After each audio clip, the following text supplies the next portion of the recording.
Good morning students. आज हम पर परागण के विषय में चर्चा करेंगे कि पर परागण की प्रक्रिया कितने माध्यमों के द्वारा संपन्न होती है। तो मोस्टली जो है पर परागण की प्रक्रिया 3 माध्यम के द्वारा संपन्न होती है, जल, वायु और जंतु।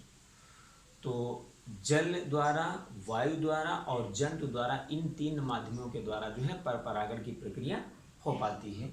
तो यहाँ पर सबसे पहला लिखा हुआ है वायु परागण। तो जब वायु के द्वारा पर परागण की प्रक्रिया संपन्न होती है तो इसे जो है वायु परागण कहते हैं।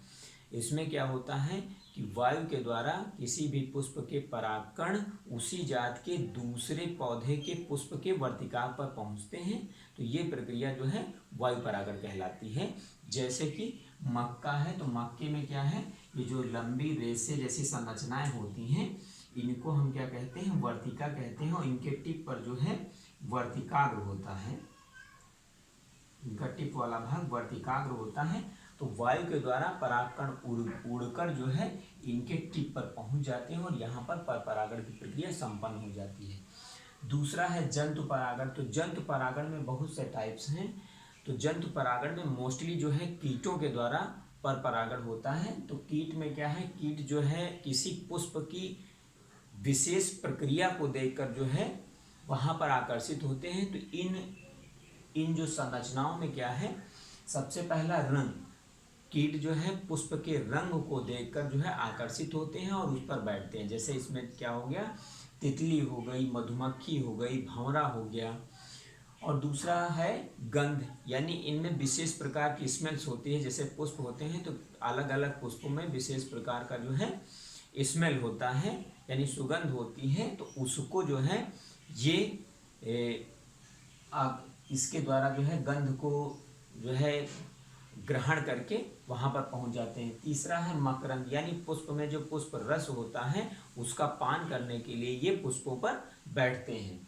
तो इसमें मोस्टली जो है मधुमक्खी है, तितली है, भंवरा है और विभिन्न प्रकार के जो है कीट आते हैं। तो जनरली जो है जो मधुमक्खी होती है, मधुमक्खी के पिछले पैर जो है, पिछले पैर पॉलन बास्केट, यानी पिछले पैरों में जो है पॉलन बास्केट पाई जाती हैं। इन पॉलन बास्केट्स में जो है परागकण जो है चिपक जाते हैं और जब ये दूसरे पुष्प पर पहुंचते हैं तो वहां पर कुछ ना कुछ मात्रा में जो है गिर जाते हैं, जिससे पर परागण की प्रक्रिया संपन्न हो जाती है।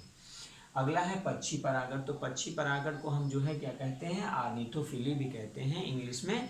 और इसमें क्या होता है, बिग्नोनिया जो पुष्प होता है उसमें एक विशेष प्रकार की जो है पक्षी होती है जिसको हम गुंजन पक्षी कहते हैं। तो ये पुष्प रस लेने के लिए जो है वहाँ पर पहुँचती है और परागण की प्रक्रिया संपन्न होती है। तीसरा है घोंघा परागण, या इसको इंग्लिश में मैलेकोफिली भी कहते हैं। मैलेकोफिली जनरली जो है जिमीकंद, सर्पगंधा आदि में होता है, यानी इसमें परागकण जो है घोंघे जैसी जीवों के द्वारा पहुँचाए जाते हैं। अगला है चमगादड़ परागण। तो चमगादड़ परागण को जो है स्पेशली नाम दिया गया है कायरोप्टेरोफिली।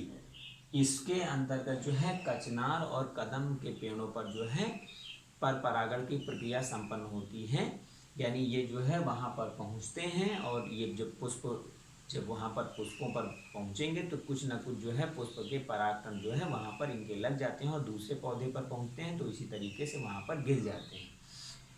अगला है चींटी परागण। तो चींटी परागण के अंतर्गत क्या है, मायमेकोफिली इसको इंग्लिश में कहते हैं। और इसमें जो है कदम परागण, यानी जो कदम का पेड़ होता है उसमें जो है इसके द्वारा परागण होता है। जैसे कुछ पुष्प ऐसे होते हैं जिनमें जो है बड़े जीव नहीं जा सकते हैं, तो इसके अंतर्गत छोटे जीव उसमें इंटर हो जाते हैं और जब ये एक पुष्प से यानी दूसरे पुष्प पर, यानी दूसरे पौधे के पुष्प पर पहुँचेंगे तो वहाँ पर कुछ ना कुछ परागकण जो है वहाँ पर पहुँच जाते हैं, ट्रांसफ़र हो जाते हैं। तो इस तरीके से इसमें चींटी परागण होता है। जैसे गूलर वगैरह हो गए, तो गूलर वगैरह में भी यही चीज़ें होती हैं कि उसमें जो है छोटे कीट अंदर जो है इंटर कर जाते हैं और उसके बाद परागण की प्रक्रिया संपन्न होती है। अगला क्या है, जल परागण। जल परागण को हम क्या कहते हैं, हाइड्रोफिली। तो हाइड्रोफिली के अंतर्गत 2 चीज़ें होती हैं। जिससे पहला क्या है, अधिजल परागण या इपीहाइड्रोफिली। इपीहाइड्रोफिली क्या होता है कि जब जो है जलीय पौधा हो लेकिन परागण की प्रक्रिया जो है ऊपर आकर हो, यानी जो जल है, जल की ऊपरी सतह पर परागण की प्रक्रिया अगर होती है तो उसको हम क्या कहते हैं, इपीहाइड्रोफिली या अधिजल परागण, जैसे वैलेस्नेरिया और हाइड्रिला। यानी वैलेस्नेरिया में स्पेशली पुष्प जो है इसके लिए अडाप्ट होता है। अगला इसके अंतर्गत है अधोजल परागण या हाइपोहाइड्रोफिली।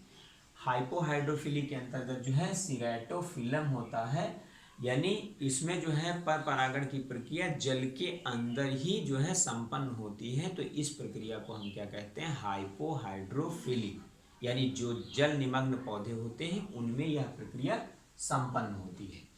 तो इस प्रकार से आपने देखा कि जो पर परागण की प्रक्रिया है, तो पर परागण की प्रक्रिया में किसी न किसी माध्यम की आवश्यकता होती है और उन माध्यमों के द्वारा ही एक पुष्प के परागकण दूसरे पौधे के पुष्प के वर्तिकाग्र पर पहुंच पाते हैं। अगर ऐसा नहीं होगा तो पर परागण प्रक्रिया संपन्न नहीं हो पाएगी और वहाँ पर पुष्प में जो है बीज और फल नहीं बनेंगे।